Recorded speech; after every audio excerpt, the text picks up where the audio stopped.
चलिए सीधे शुरू करते हैं इस विश्लेषण को।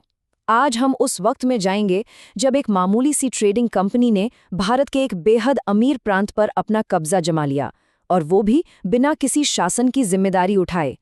बुक्सर के युद्ध के बाद ब्रिटिश ईस्ट इंडिया कंपनी ने जिस शातिर तरीके से बंगाल को अपने कंट्रोल में लिया, वो सच में कूटनीति और शोषण की एक हैरत अंगेज दास्तान है।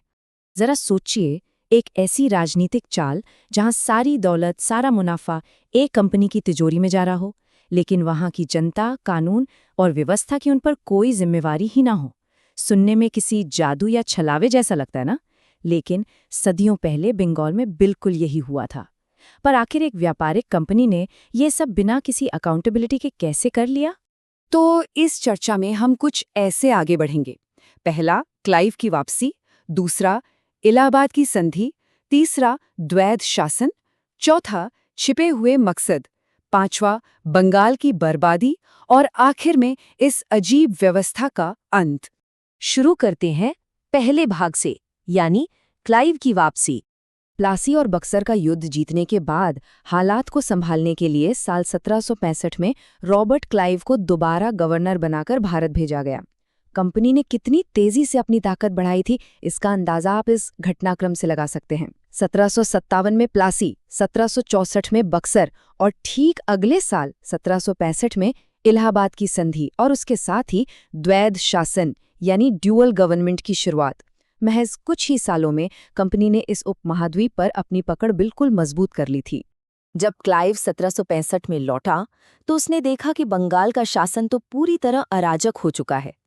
कंपनी के अपने कर्मचारी भारी भ्रष्टाचार में डूबे हुए थे और प्रशासन बिल्कुल ठप पड़ गया था। जनता बुरी तरह पिस रही थी। इसलिए आते ही क्लाइव ने सबसे पहला कदम उठाया और भ्रष्टाचार को दूर करने के लिए कंपनी के अधिकारियों के रिश्वत या तोहफे लेने पर सख्त पाबंदी लगा दी। अब आते हैं दूसरे भाग पर, इलाहाबाद की संधि। अगस्त 1765 की ये संधि वाकई कूटनीति का एक मास्टर क्लास थी। इसने भारतीय शासकों को लीगली कंपनी के सामने घुटने टेकने पर मजबूर कर दिया। इसके तहत अवध के नवाब को कंपनी को क्षतिपूर्ति यानी हर्जाने के रूप में पूरे 50 लाख रुपए देने का वादा करना पड़ा। ये एक बहुत बहुत बड़ी रकम थी और इसने अवध को आर्थिक रूप से पूरी तरह तोड़ कर रख दिया। इस पूरे लेनदेन में किसका नुकसान हुआ और किसको फायदा, ये समझना काफी दिलचस्प है। एक तरफ अवध का नवाब था जिसने 50 लाख रुपए तो दिए ही, और अब वो ब्रिटिश सैनिक सहायता पर भी पूरी तरह निर्भर हो गया। दूसरी तरफ थे मुगल सम्राट शाह आलम द्वितीय, जिन्हें करा और इलाहाबाद के जिले मिले जरूर, लेकिन वो महज एक पेंशनर बनकर रह गए। और कंपनी को बंगाल, बिहार और उड़ीसा की दीवानी यानी राजस्व या टैक्स वसूलने का पूरा अधिकार मिल गया। और इस अहम दीवानी अधिकार के बदले मुगल सम्राट को क्या मिला? सालाना 26 लाख रुपए की पेंशन। जरा सोचिए, एक विशाल साम्राज्य के राजा को बस एक रबर स्टैम्प बना दिया गया। ये पूरी संधि बस एक बिजनेस ट्रांजैक्शन बन चुकी थी। सम्राट को पेंशन मिली और उसके बदले सबसे अमीर प्रांत का सारा टैक्स कंपनी के हाथों में आ गया। यहां से शुरू होता है तीसरा भाग, द्वैध शासन यानी द डुअल सिस्टम। बंगाल में क्लाइव ने शासन का एक ऐसा जाल बुना जिसका इतिहास में शायद ही कोई दूसरा उदाहरण मिले। इसके दो हिस्से थे। पहला थी दीवानी, जो कंपनी के पास थी। इसका मतलब था मालगुजारी या टैक्स वसूलने का एब्सोल्यूट पावर। और दूसरा हिस्सा था निजामत, जो नवाब के पास थी। इसका मतलब था कानून व्यवस्था और एडमिनिस्ट्रेशन की जिम्मेवारी। साफ शब्दों में कहें तो एक तरफ वो लोग थे जो दौलत इकट्ठा कर रहे थे और दूसरी तरफ वो जिन्हें जनता की भलाई की जिम्मेवारी का बोझ उठाना था। इस अजीब सिस्टम को पक्का करने के लिए कंपनी ने नवाब निजामुद्दौला को 53 लाख रुपए दिए और उनसे बंगाल की सूबेदारी या कानून व्यवस्था का अधिकार भी लीगली ले लिया।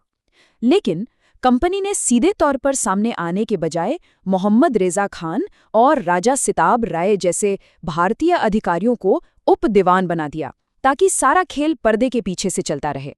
इस पूरे डुअल सिस्टम को अगर एक लाइन में समझाना हो तो वो ये है: कंपनी के पास बिना किसी जिम्मेदारी की ताकत थी और नवाब के पास बिना किसी ताकत की जिम्मेदारी।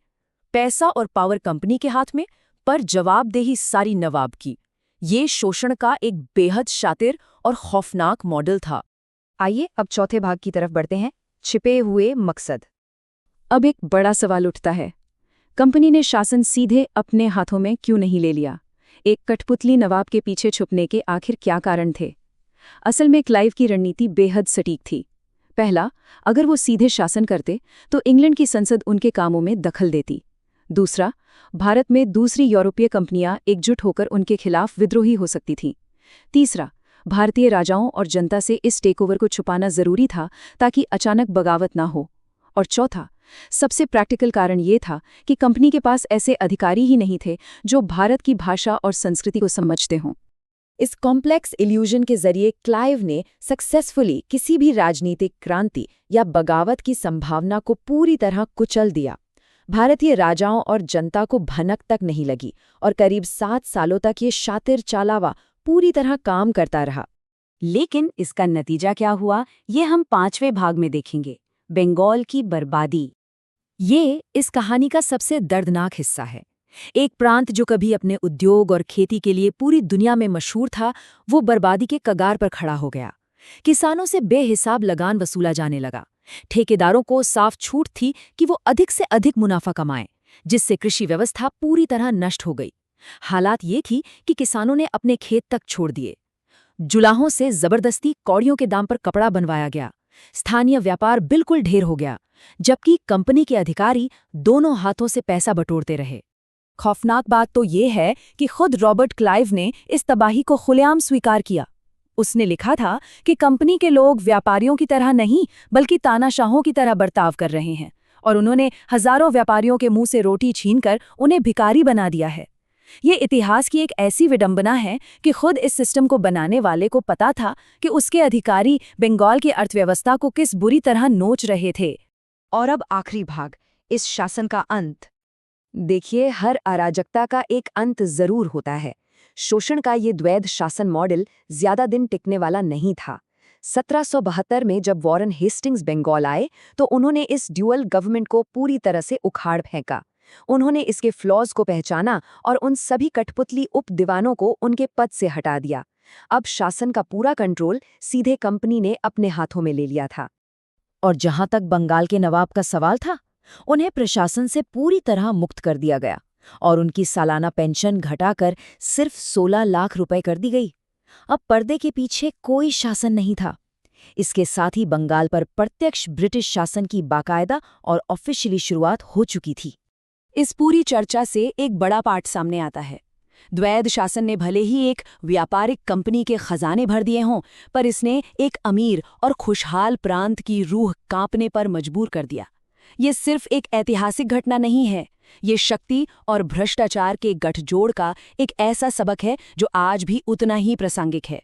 आखिर जब अपार शक्ति बिना किसी जवाबदेही के काम करती है, तो इसकी कीमत हमेशा कौन चुकाता है? सोचिए जरूर।